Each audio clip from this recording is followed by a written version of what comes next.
Hello, and what I want to do today is talk about Unit 9 evolution, and this is going to be 9A on fossils, and you can see some of the animations or some of the pictures I'm going to show you. I'm trying to actually get the slideshow to begin here, but I'm using my netbook and it seems to be taking some issues. Okay, so here we go.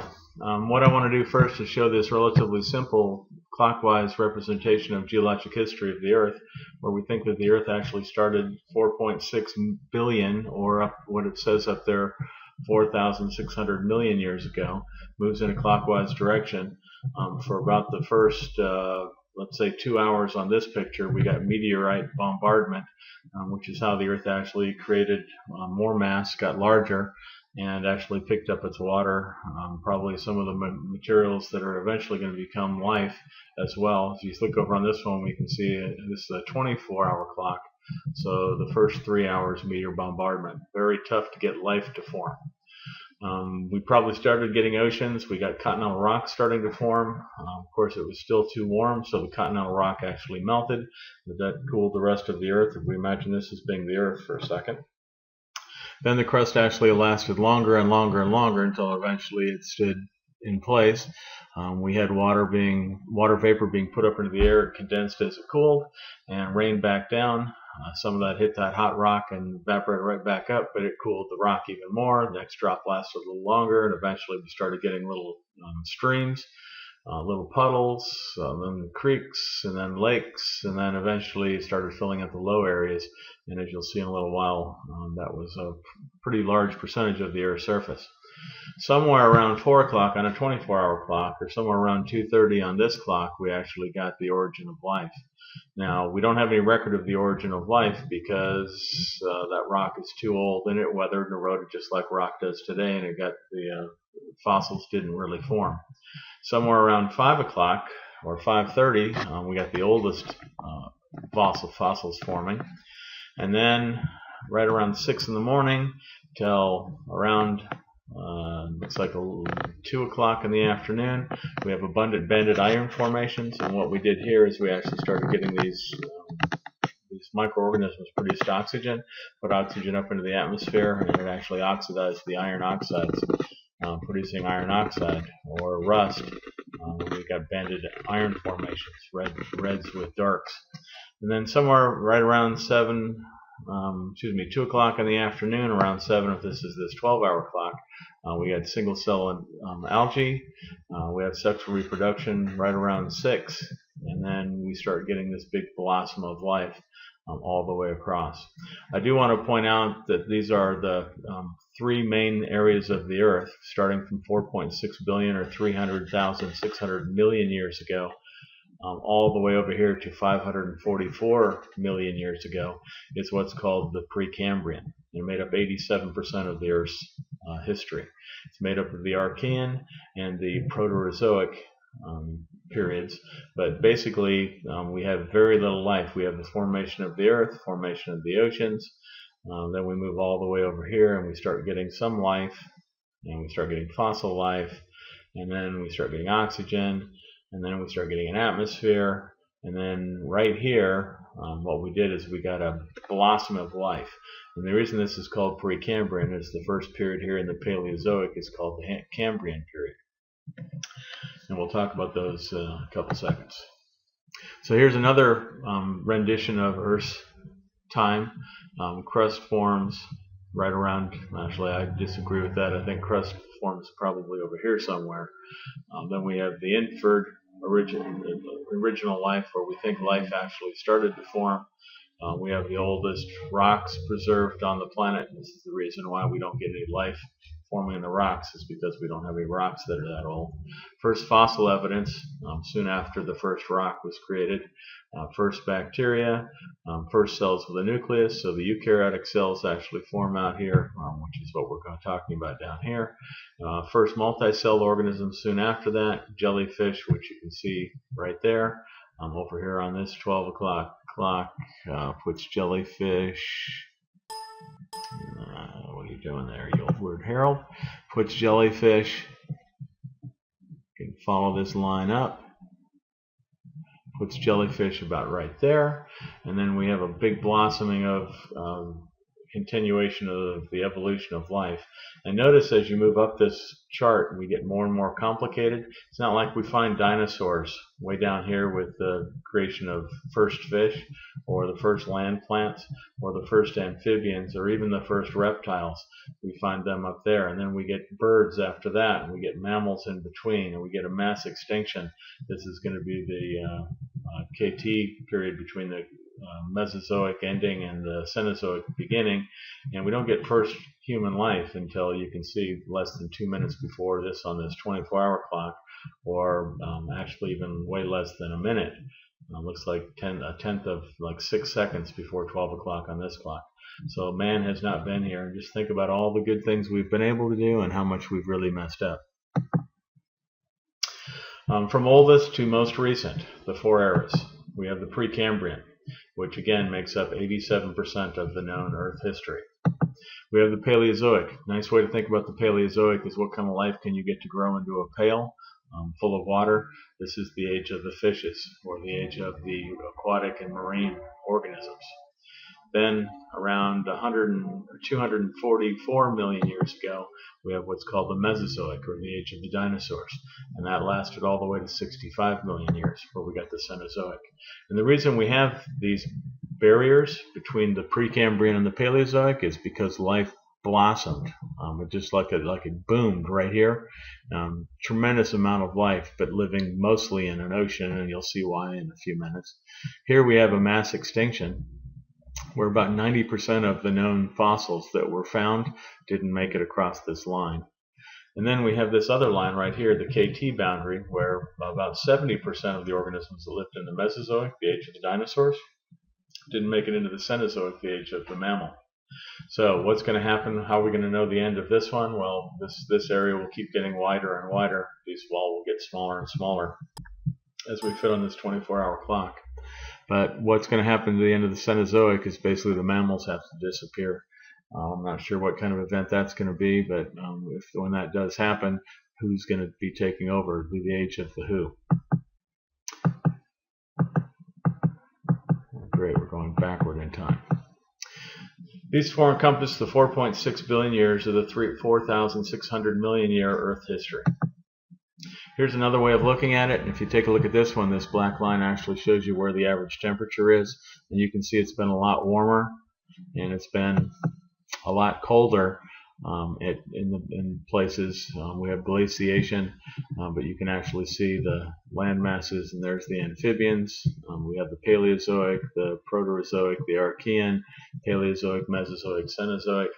We have the really old, sort of old, life in a pail. We have the dinosaur life, and we have the mammal life. If you take a look at the picture, this is the way the Earth looks today. You go all the way back in here to the Archean, and you can see why the life actually maybe lived in the ocean and lived pretty much worldwide. Is because the ocean covered 90% of the planet. We have an accretion. We actually have an enlarging of continents as they run around and push up oceanic crust. Volcanism, earthquakes, tectonic action. Then we actually have them colliding into Pangaea over here in the Permian period. It's like right there, and this is where we actually had critters very easily able to walk between, looks like the Atlantic Ocean, because the land masses were right next to each other. Okay, this is a picture of geologic time again. You can see we're starting with the Cenozoic, and way up here we have the humans. The first thing that actually happened in the Cenozoic, we had grasslands, and then we had primitive humans, and then we have the extinction of many of the large mammals. If you remember, we had sloths larger than the elephants today, and saber-toothed tigers that were 24 feet long. And then we have animals, and then we have modern plants, then we have humans. So each of these actually start listing the most primitive in the area of the Cenozoic. This is actually talking about the epochs. So we do have eras, which are made up of periods, which are made up of epochs, and these things actually have names. The Eocenes are what are actually in the Cenozoic. Down here we have Cretaceous, Jurassic, and Triassic. We don't really have epochs, but we can see the ages here. And the question about reading these charts is, lily of the valley is a flowering plant. when is the earliest this plant could have evolved. And if you look down through here, we have very earliest flowering plants. I'm thinking it probably is down there, except this is a little bit more evolved than that one. So we're going to put flowering plants here in the middle, and we would say that's around 165 million years ago, because this is now in years, so that number is very, very, very large, lots of zeros. Then we go down to the Paleozoic, because we actually had the Mesozoic up there. We have the Permian and the Carboniferous and the Devonian and Silurian and Ordovician. And then we have the Cambrian, which actually is, again, the Precambrian comes before the Cambrian. And you can see in the Cambrian we have protists and sponges and jellyfish and spore-producing plants. And these things get more evolved as we go up. And again, it sort of looks like evolution because we didn't have man way down here. But the question here is, when is the first organisms on the Earth, according to this table? Looks like they're going to be down in here. Monera is actually a very primitive. Protists are a little bit more complicated. Fungi more complicated, and invertebrates even more complicated. So here they actually have the most ancient right there, and that's going to be probably really late, not at the beginning of the Precambrian, but right at the end. Here's a two-page document that I shrunk down. It's actually a very marvelous look at the Earth's history. It's actually from the perspective of New York State, because this is for the New York region. So it actually is page 8 and page 9 of the Earth Science reference tables. This is a 2001 edition. They do have a 10 and an 11 edition, which I probably should have put in here. But what this really does, it's starting way over here. We actually have the eons. So you can see we have the Phanerozoic and we have the Precambrian. That's made up of the Archean and the Proterozoic. And then we have the eras, which are the Cenozoic, the most recent, the Mesozoic, and the Paleozoic, and then the Precambrian, which is way down here. Notice that they've shrunk the Precambrian, which again is 87% of the Earth's history, into a much smaller unit. Then we have periods, and you can see Quaternary, and you can see Cenozoic, and you can see Permian, and you can see all the way down here the Cambrian. Lots of different periods. And the epochs, the ones up here in the Cenozoic have names. When we get down into the other ones, we just call them early, and then middle and late. The Cretaceous, for some reason, doesn't have the middle. Jurassic, Triassic, and all the rest. And there's another early and late, and another one, and another one, and then there's a middle, and there's an early and late, and there's a middle, and there's a middle.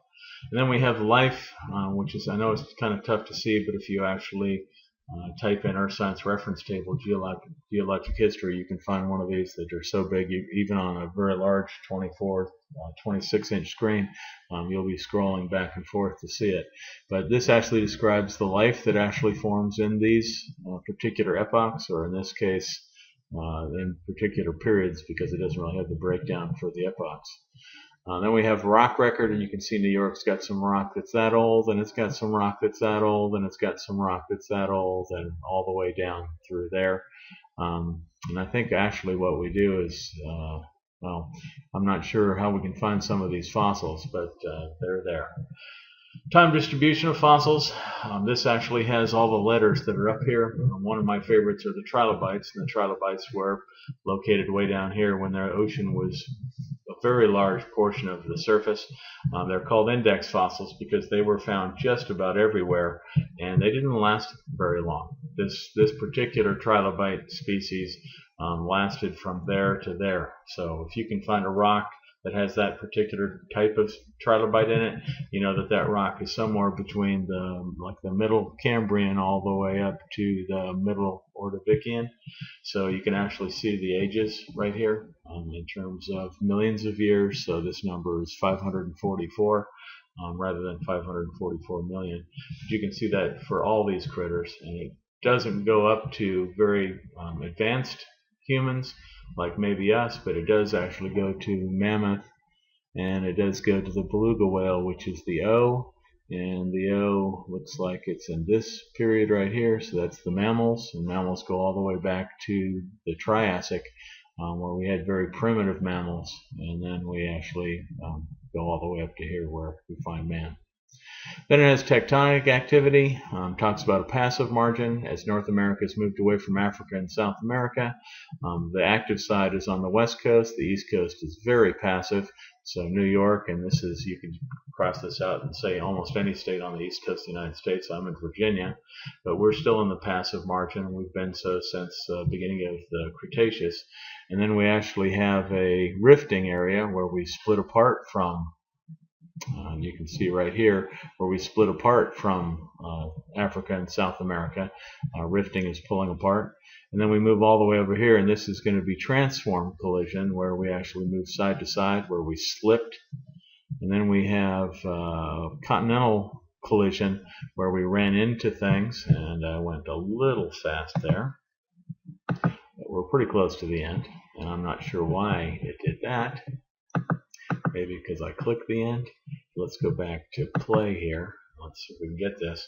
And then we can see we have other things way down here. And then the last part, geologic events in New York, and we can actually cross that out and say any state, because the Appalachians go from Georgia all the way up into Maine. These are much older mountain ranges, which you're going to find in other places. And you can see there are more mountain ranges down there, and even the Grenville orogeny. These are called orogenies. The auras means mountain, and Genesis for Genesee actually stands for creation. So these are creation of mountain ranges. And then the inferred position of the land masses in that last one, but I talked about that earlier. First life was more bacterial than anything else. They were prokaryotes. This was before we had a nucleus. The nucleus was not there, but the genetic material has to be there, which actually produces the proteins, which makes all critters, which means we have to have ribosomes, we have to have RNA and DNA. It has to have some way to pull food in and how to pull food out. It has its structure by the cell wall. It also has a cell membrane. It has cytosol inside. It has flagella for moving. If it lives in an aquatic, which it probably did, environment. They were anaerobic, which means they didn't need oxygen to survive. They were also heterotrophic, which means they couldn't produce their own food. They had to find food in the environment in which they lived. This is cellular respiration, and this prokaryotic anaerobic, which doesn't use oxygen, is only able to do one of the three types of ATP production. ATP, as you remember, is the energy that makes cells do all the processes that they need to do. They need proteins to actually create themselves, but we need ATP to actually create the proteins. Because you don't have mitochondria in prokaryotic cells, these guys are 10 to 100 times smaller than the cells in your body. They're not big enough to actually have large things inside. And remember, we actually talk about mitochondria as being a prokaryotic cell that cells have actually brought in into themselves to actually help them produce ATPs. But if you actually are a prokaryotic anaerobic critter, all you can do is glycolysis, which produces 2 ATPs versus the 36 that your body can get from the 2 here and the 34 through Krebs cycle and electron transport happening inside the mitochondria. Then later we had photosynthetic bacteria. I don't know why I want to say photosynthetic bacteria, which actually added the oxygen to the Earth's atmosphere through a process called chemocytosis. Chemocytosis is not using light, it's using chemicals to produce energy, and that actually produced oxygen.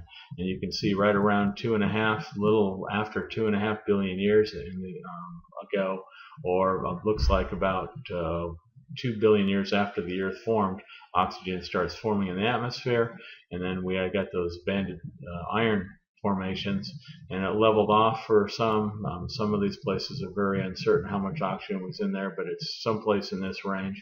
And then it picked up, and it now is right around 21% of the Earth's atmosphere. These are the red banded, or the red banded iron formations. We can see it actually in a mountain in the background, and you can see it in this particular rock, and I think you can make it out on this one very easily. You can see the oxidated iron inside the bands in these rocks, so we get banded iron formations. It is still a very good iron ore, but we somehow have to get the oxygen, because the way you make this oxidized rock is you add oxygen to iron, producing iron oxide. So it actually says that there was oxygen in the air at some point. If you get older rock than this, it just looks like iron. But once it actually gets exposed to the atmosphere, it forms these nice red bands. Relative dating. When we look at fossils, again, fossils are probably not made out of organic material. We're very lucky if we can find parts of the original organism, but normally what happens to make a fossil is you've got to actually get a critter to die, or you've got to get a critter to die in an environment which takes it out of the food chain as quickly as possible. If these were actually still on the surface after they're dead, other critters would have ripped them to pieces. But the fact that we can find whole organisms, what happened is there was a storm and lots of sedimentation that covered the animal right after it died, or it died because it got covered up, or landslides, or volcanic eruption, and we got lots of ash. You can't get the lava because that would have incinerated the life, but if you actually got a big ash flow, you can see they're actually dating the ashes in that picture. But if you got an ash flow, you could cover these guys very quickly. And then the body actually disintegrates. It leaves a shape inside similar or exactly like the critter that was there, and then minerals secrete into and solidify, precipitate inside the void, and take the shape of the organism. So most of the time we get fossils, they're made out of rock material and not so much living or dead living material. Relative dating, I talk about cinder block walls in my classroom, and it's really easy to see that the cinder blocks that are way down here at the bottom were put down before the cinder blocks way up here at the top, because you wouldn't be able to support them. So dating rocks with depth. The deeper you go, the older the rock is. So if you look at these shellfish and look at those trilobites, it's pretty easy to see that these trilobites are a lot older than those shellfish. But the question is how much older? You really can't tell. And I use the expression in my classroom is that we look at the age of the people in my class. I'm the oldest one in the class. And then we have the next oldest. And then I usually ask who's the youngest in the class. And then we talk about the difference in age between the youngest and the next oldest, and the next oldest and the oldest, me. And there's a lot more difference between me and the oldest child than there is between the oldest child and the youngest child in the classroom. But that's all relative dating. It's without using numbers. It just talks about using younger and older. Problems with this is time changes the rock, climate changes the rock, and plate tectonic changes the rock. All those would wear away rock, which disintegrates the fossils.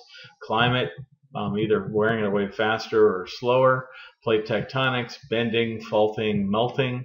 All these things change it. Here's an example of one, and I'm going to actually just show you this. That rock erodes, it tilts, it faults, all due to stresses, and you can actually get molten blobs like this A that comes through. This A actually went through and it burned all the rock that used to be here. But if you look at this diagram, E is the oldest rock that's on here because it is the lowest.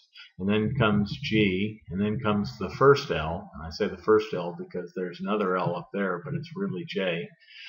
The first L, and then we have C, and then we have H, which is this break in the rock, and then we have tilting. Because you can see these rocks were originally horizontal. Rocks don't form like this. If they did, they would get washed down to the bottom of the valley, and you'd actually see this L layer flat down here. So rocks are originally put down horizontally, so if they are tilted, the tilting happened after the rock formed. And then we have erosion. If you take a look at the top of this, it looks like G's been taken away and a lot of C's been taken away in this area, but the actual surface is kind of zigzagged. That was done by water. Sedimentation usually happens underwater, and then erosion happens above water. So this was uplifted and eroded down to that point, and then it was put back down underwater because this is sandstone right around the beach. This is a lot more limestone, which happened way far down, deep inside of some clear, probably warm ocean. And then I don't know what that is. And then we have shale, so the water got a little shallower. And then I don't know if those are two sandstones, but got even more shallower. And then we have the formation of, like I said, M, D, and L. And then we have this igneous intrusion of A, which burns through E and G and L and C and M and D and L, or J. And then we actually have it uplifted again, so it erodes. And then we have put down, subducted down, so we got N and K and B, and then it all got tilted some more because this is tilted even more than this, and they're no longer horizontal because you can see K is gone, but not all of K. And then we had it uplifted and eroded, so we have this nice flat surface again. And it looks like we got all this rock eroded away. And then it went back down below water, and we got the formation of F. And then it went above water because now it's being eroded again. And we even put a stream in here, which could eventually end up looking like the Grand Canyon as it cuts through the older and older and older rock. But all we can really say is what's older and what's younger. We can't say by how much time. So it doesn't give the exact age, and that's a big problem with relative dating. Here's some things I show my earth science kids when I teach earth science. Law of superposition, youngest rock is always put on top. The law of original horizontality, if you see the rock not being horizontal, the stresses that made it not horizontal happened after the rock was made because the rock was put down horizontally. The law of lateral continuity, if you have the Grand Canyon and you can see one sandstone on one side and sandstone on the other side, even though they may be 10, 15 miles apart, they used to continue. The rock used to be there, it got taken away by whatever made that canyon. Cross-cutting relationships, anything that cuts across it is younger than the thing it cuts across. 1, 2, 3 was there before 4 cut across it. Looks like something eroded it away, and 5 is the youngest thing in that whole picture. Here's another block. You can see C is the oldest one, then B, and we actually have a fairly deep ocean, then even a deeper ocean to make the limestone from the shale. It changed. It may even show a little bit of erosion boundary there, just like it may have an erosion boundary there. But we basically have C and D, and then we have then we have A, looks like a sandstone. Then we have D because it cuts across all that. And then we have erosion because part of A, which was put up, and we can actually tell this because this thing was pushed up and this one was actually allowed to go down. This is a tensional force. It's actually called a normal fault in earth science. But then we have the formation of this layer right here, and then we have the formation of E, which cuts across everything. So E is actually the youngest thing, except for maybe the streams or valleys that are eroding away this rock. But basically, in terms of the rock itself, E is the youngest thing in the picture.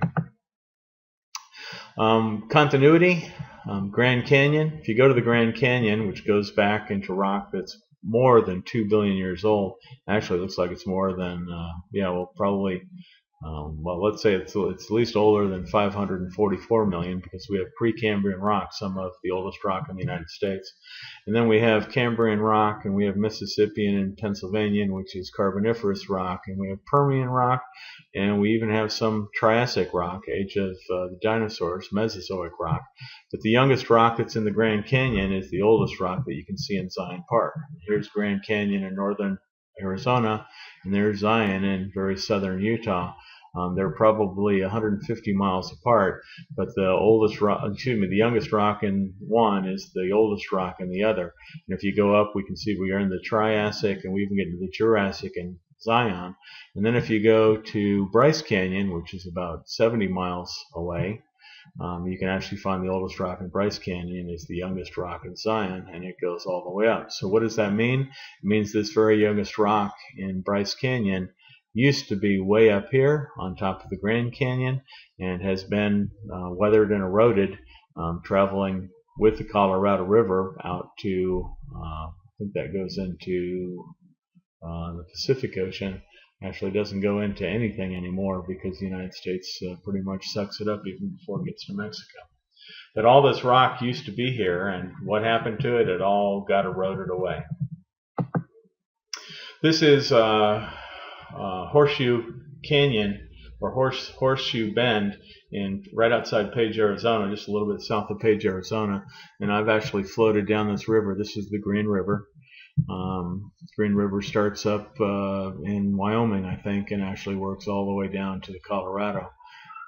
But it is a beautiful river, and you can float on this one, and you can also drive out of Page, head south on the main drag, and you about a mile or two outside of, and I want to go back to that, about a mile or so outside of town, south of town, you can make it to this beautiful park, you actually park about a half a mile, 3/4 of a mile away, and you walk across it. It's a pretty tough walk. You walk up quite a distance, then you walk back down. It's tougher actually walking back from Horseshoe back up to your car than it is the other way, but it's beautiful, and you can stand right here and literally look down at this image. I did not take this one. This is a wide-angle picture. I do have a panoramic view, which I did not post, which actually is 3 pictures about this distance, but because of sun angles and shadows, they don't meld together very well. This is a very beautiful picture, high resolution picture, and look at all that vegetation right next to the water when there's almost none anywhere else. Shows you what water can do for life. If you ever watched the movie Jumpers, this has a very famous last scene. I think right here it actually says it's a cave, and the bad guy actually gets put right there, trying to keep him from coming back up, because he can't jump from space to place to place like the jumpers can, so he's pretty much stuck. The last thing we got to talk about is fossil dating. Fossil dating is looking at radioactive material. It's also called radiometric dating. The purple things you see in these diagrams are actually radioactive material, and you can see some of the radioactive material actually degrades to a stable daughter. They're called the radioactive parent. These are the stable daughters, and you can see that this period of time down to 75%, 2 of them disappear. And then you go down a little bit more and we get another 2 disappearing. They actually disappear at a very normal rate. And basically what radiometric dating does is it dates rock using a percentage of the remaining radioactive material. If I know half of the material, which used to be there, is there now, I know that it's actually gone for 1 half-life.